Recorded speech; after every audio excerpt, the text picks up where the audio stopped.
యిర్మీయా గ్రంథం 32వ అధ్యాయము 17వ వచనం. యెహోవా ప్రభువా సైన్యములకు అధిపతి యెహోవా అను పేరు వహించువాడు సూర్యుడు మహాదేవుడు మహా అధిక బలము చేత చూచిన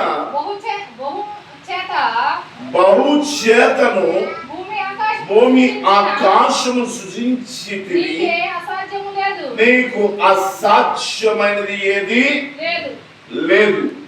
చూడండి ప్రభులారా, ఆయనకి అసాధ్యమైనది లేదు. ఎందుకంటే ఈ భూమిని నిర్మించిన వాడు ఆయనే, సమస్తము సృజించిన వాడు ఆయనే.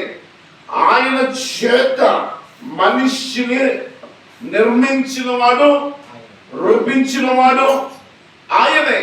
ఈ రోజున బాహువు అంటే ఆయన హస్తపు నీడలో కాపుదల ఉంది, ఆయన హస్తపు నీడలో క్షేమం ఉంది. ఈ రోజున నువ్వు ఎవరి హస్తపు నీడలోకి వెళ్తున్నావు, ఎవరిని ఆశిస్తున్నావు, ఎవరిని కలిగి ఉంటున్నావు, ఎవరిని కలిగి నువ్వు జీవిస్తున్నావు, ఎవరిని కలిగి నువ్వు అనుసరిస్తున్నావు, ఈ రోజున నీ జీవితం దేవునికి ఎలాగుంది? హల్లెలూయా.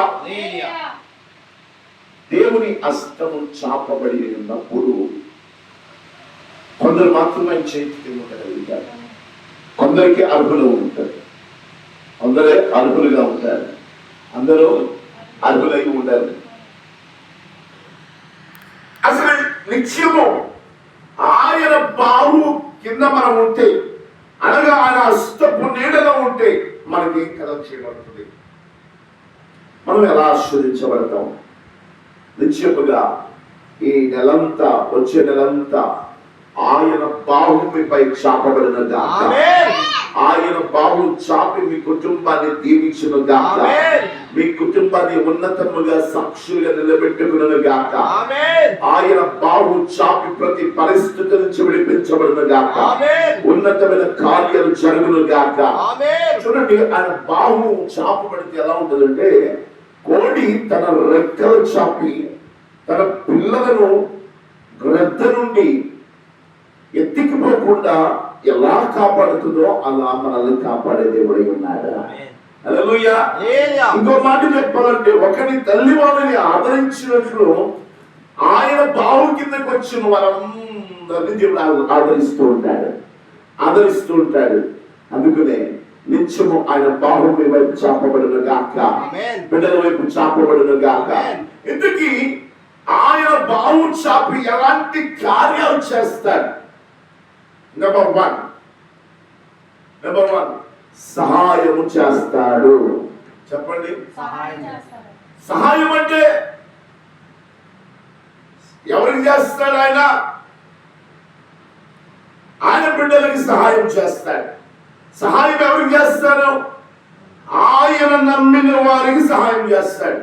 సహాయం ఎవరికి చేస్తారు?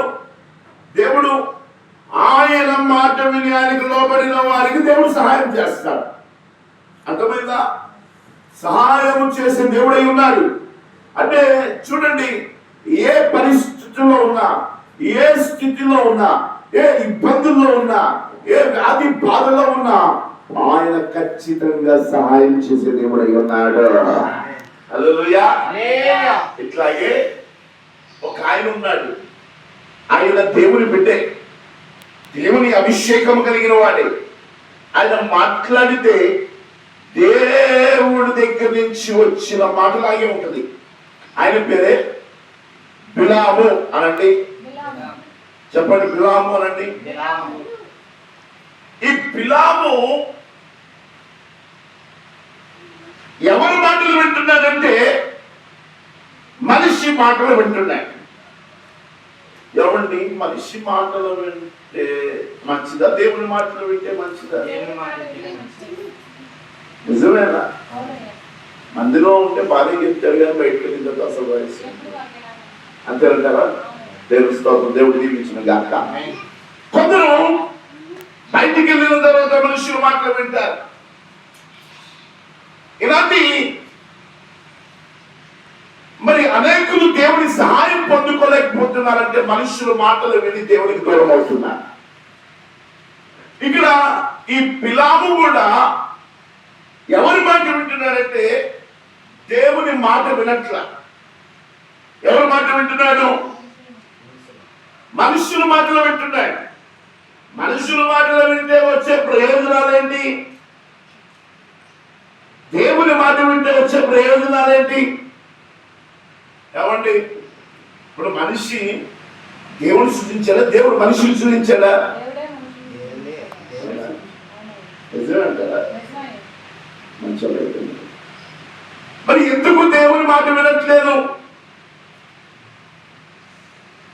నాకు తెలిసి మనుషులు ఒక 10 మాటలు ఏదో ఒక మాట తెలియదు. అవునా కదా? ఇలాంటి కాలం ఎలా ఉందంటే చాలా మంది భక్తిలో సన్నగిలిపోయారు, భక్తిలో చల్లారిపోయారు, భక్తిలో వెనక్కి పడిపోయారు, భక్తిలో భక్తిహీనులుగా మార్చబడ్డారు. ఎందుకు అంటే మనుషుల మాటలు విని. అంటే ఈ బిలాము మనిషి మాట విని ఏం పోగొట్టుకున్నాడు? దైవ దర్శనాన్ని పోగొట్టుకున్నాడు. ఏం పోగొట్టుకున్నాడు? చెప్పాలా? ఇప్పుడు బిలాము మనుషుల మాటలు ఏమన్నారంటే ఇశ్రాయేలు ప్రజలు దేవుని బిడ్డలై ఉన్నారు. ఎవరి బిడ్డలు? ఇశ్రాయేలు ప్రజలు. అవునా? ఈ దేవుని బిడ్డల్ని ఏం చేయమన్నాడంటే నువ్వు వాళ్ళని దూషిస్తే నువ్వు ఏది పలుకుతే అది అక్కడ జరిగిద్ది, నువ్వు ఏమి పలుకుతుంది జరిగిద్ది అని తెలుసుకుని బిలాంకి ఏం ఆశ పుట్టించాడంటే డబ్బు ఆశ పుట్టించాడు. ఏం పుట్టించాడు? నేను అంటాను, ఈ లోకంలో మనిషికి దగ్గరైనోడు దేవుడికి దూరం అవుతాడు. ఈ లోకంలో డబ్బుకి దగ్గరైనోడు దేవుడికి దూరం అవుతాడు. ఈ లోకమునికి దగ్గరైనోడు దేవునికి దూరం అవుతాడు ఖచ్చితంగా. ఇప్పుడు బిలాము కూడా అలాగే తయారయ్యాడు. ఇప్పుడు బాలాకు అనే ఒక రాజు ఒక వ్యక్తి మాట విని ఇదిగో ఇజ్రాయేలు ప్రజలు దూషిస్తానికి వచ్చాడు. కొంతమంది ఉంటారు మనుషులు, నువ్వు ఏది మాట్లాడితే జరిగింది అయ్యా. కొంతమంది ఉంటారు కయ్యాలు. అవునా కదా? అమ్మా నీ నోట్లో మొదలు పెట్టే అనవసరం అమ్మా, ఇదిగో మాకు ఇలా జరిగింది అంటారు కొంతమంది. అవునా కదా?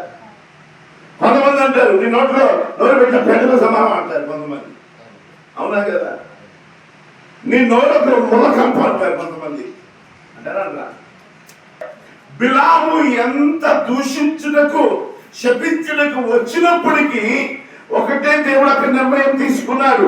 నా బిడ్డలు ఎవరిని దూషించినా, నా బిడ్డలు ఎవరిని దూషించినా, నా బిడ్డలను ఎవరైతే దూషిస్తున్నారో ఆ దూషణ ఆ శాపము నుండి నేను విడిపించి వారికి సహాయం చేస్తాను.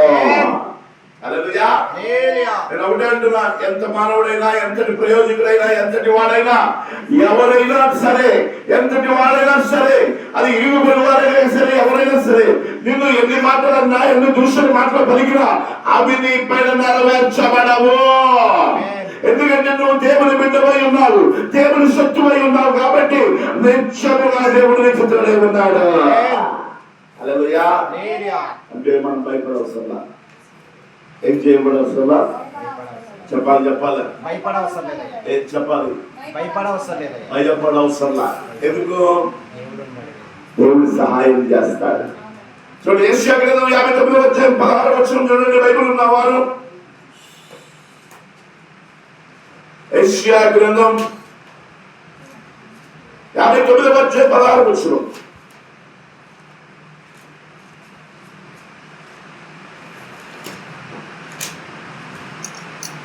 సంరక్షకుడు లేకపోవునా, సంరక్షించేవాడు లేకపోవుట ఆయన చూచును, మధ్య వ్యక్తి లేకుండా చూచి ఆశ్చర్యపడను. కాబట్టి ఆయన భారము ఆయనకు సహాయము చెప్పును. చేసెను. ఆయన నీతియే ఆయనకి ఆధారమై ఉన్నది. చూసారా? అంటే ఆయన బలము ఆయనకు సహాయము చేయును. చూడండి, ఆయన నీతి ఆయనకి ఆధారమై ఉన్నది.